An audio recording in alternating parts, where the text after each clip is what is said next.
سلام الله عليكم. اليوم غادي نحكي لكم واحد الجريمة اللي وقعت في مدينة مراكش وخلت الناس كاملين في صدمة وخوف كبير. القصة ماشي غير جريمة قتل عادية، ولكن فيها غموض، تحقيقات معمقة وتفاصيل صادمة خرجت للضوء بعد أيام من البحث. هاد الحكاية بدات في واحد الصباح بكري في واحد الدوار قريب من السويهلة نواحي مراكش. الناس كانوا كيبداو نهارهم عادي، شي واحد غادي للخدمة، شي واحد غادي للسوق، ولكن فجأة تبدل كل شي. واحد الراجل خرج من دارو وبالقرب من مدخل الدوار لاحظ شي حاجة غريبة مرمية في الأرض. قرب شوية وبان ليه أنها جثة ديال شاب غارق في الدم.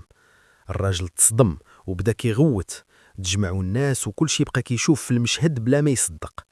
الشاب كان فيه آثار طعن بسلاح أبيض، والدم مازال طري، وكأن الجريمة وقعت غير في ذاك اللحظة. تم إخبار السلطات، وفي وقت قصير وصلت عناصر الدرك الملكي والشرطة القضائية.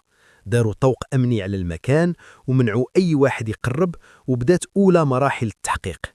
الجو كان مشحون، الناس خايفين، وكل واحد كيسول شكون دار هاد الجريمة وعلاش. عيطوا على الشرطة القضائية. الشرطة العلمية دخلت الميدان وبدات كتجمع الأدلة، آثار الدم، موضع الجثة، آثار الأقدام، وحتى تفاصيل صغيرة بحال التراب اللي تحرك. كل حاجة كانت مهمة. التحقيق الأولي بين أن الضحية شاب من أبناء المنطقة، معروف بين الناس، وما كانش عنده مشاكل كبيرة. ولكن في الأخير كل شيء ممكن يتبدل في ثواني. التحليل الطبي أكد أن الضحية مات بسبب طعنات متعددة، وأن الجريمة كانت عنيفة ومقصوبة، ماشي صدفة ولا شجار بسيط. ولكن الغموض الحقيقي بدا من هنا. ما كاين حتى شاهد مباشر، ما كاين حتى كاميرا واضحة، وما كاين حتى دليل قوي في البداية. الشرطة القضائية قررت توسع التحقيق، وبداو كيستمعوا للناس واحد بواحد. كل واحد كيعطي معلومة ممكن تفيد لا بيجي في البحث. واحد قال شاف شاب كيجري في الليل، واحد قال سمع صوت عراك، واحد قال شاف ضوء ديال طوموبيل واقفة بعيد. كل هاد التفاصيل الصغيرة كانت بحال قطع ديال بوزل خاصهم يتجمعوا. الأيام دازوا والضغط تزاد. العائلة بغات الحقيقة، والحي كامل عايش في الخوف. الشرطة رجعت لمسرح الجريمة مرات عديدة، وركزت على نقطة مهمة: مكان الجثة ماشي هو المكان الحقيقي ديال الجريمة. هاد الاكتشاف قلب التحقيق كامل. معناه أن القاتل قتل الضحية في بلاصة أخرى، ومن بعد جاب الجثة ورماها في مدخل الدوار باش يضيع الخيوط. هادشي بين أن القاتل ماشي هاوي، شخص فكر وخطط. الشرطة العلمية بدأت تحلل آثار الدم، ولقاو أن اتجاه الدم كيدل أن الجثة تحركات. وهنا بدا الشك يكبر. رجعوا للشهادات ولقاو أن واحد الشخص كان كيدور بزاف في المنطقة في ذاك النهار وكيبان عليه التوتر.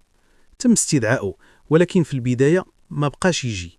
مشاو عنده للدار وما كانش واضح عليه شي حاجة، ولكن مع الضغط والاستجواب بدا كيتناقض. من جهة أخرى، التحليل التقني للهواتف ساعد بزاف. الشرطة دارت تتبع للمكالمات ولقاو أن الضحية كان على اتصال بواحد الشخص قبل الجريمة بساعات. وهنا بدات الصورة كتبان. المشتبه فيه كان عنده علاقة قديمة مع الضحية، وكانت بينهم مشاكل مخفية ما كانش كيعرفها حتى حد.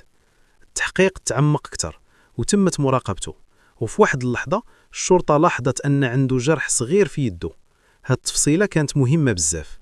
الشرطة العلمية دارت مقارنة بين الدم اللي لقاو في مسرح الجريمة ولقاو تطابق جزئي مع الحمض النووي ديالو. وهنا القضية بدات كتبان واضحة. تم توقيفه وخداوه للتحقيق. في البداية أنكر، ولكن مع الأدلة ما بقى عنده فين يهرب. اعترف بالجريمة، قال أن الخلاف بينه وبين الضحية كان قديم وكبر مع الوقت حتى وصل للانتقام. تلاقوا في الليل، وقع شجار واستعمل سلاح أبيض وطعنه. من بعد خاف وقرر يخبي الجريمة، وجر الجثة ورماها بعيد باش يضيع التحقيق. ولكن ما حسبش أن التفاصيل الصغيرة غادي تكشفه. التحقيق بين أن كل خطوة دارها كانت محسوبة، ولكن ماشي كاملة. دايما كاين خطأ صغير، وهذا الخطأ هو اللي كيطيح أي مجرم. الحي كامل رجع كيعيش في الأمان من بعد توقيف القاتل، ولكن الصدمة بقات. الناس فهموا أن الخطر ممكن يكون قريب، وأن المشاكل الصغيرة تقدر تكبر وتوصل لكارثة. الشرطة القضائية اثبتات مرة أخرى أن الصبر، التحليل والعمل العلمي قادرين يحلوا حتى أعقد الجرائم. وفي الأخير القاتل تحال على العدالة والضحية خدات حقها بالقانون. القصة سالت، ولكن الرسالة بقات. ما كاين حتى جريمة كاملة، ودايما الحقيقة كتبان ولو بعد وقت، لأن الروح عزيزة عند الله، والمجرم ضروري يخلي شي دليل. وصلنا لنهاية هذه القصة اللي كانت فعلا صادمة ومليانة غموض. وبصراحة إلا كملتي الفيديو حتى لهذه اللحظة راك من الناس اللي كيعشقوا التفاصيل وكيقلبوا على الحقيقة حتى الآخر. بغيت نشكرك من قلبي حيت بقيتي معايا حتى النهاية، وما تنساش تكتب لي في التعليقات شي كلمة بحال كملتها باش نعرف شكون تابع القصة من الأول حتى الآخر. ولا عجباتك القصة ما تبخلش علينا بلايك واشتراك في القناة وفعل الجرس باش يوصلك كل جديد من قصص الجرائم الحقيقية والغموض اللي كنجيبوه لكم بطريقة مشوقة. وكتب لي حتى شنو النوع ديال القصص اللي كتعجبك، جرائم قتل غامضة، اختفاءات، ولا قضايا فيها تحقيقات معقدة. وما تنساوش كان معاكم المحقق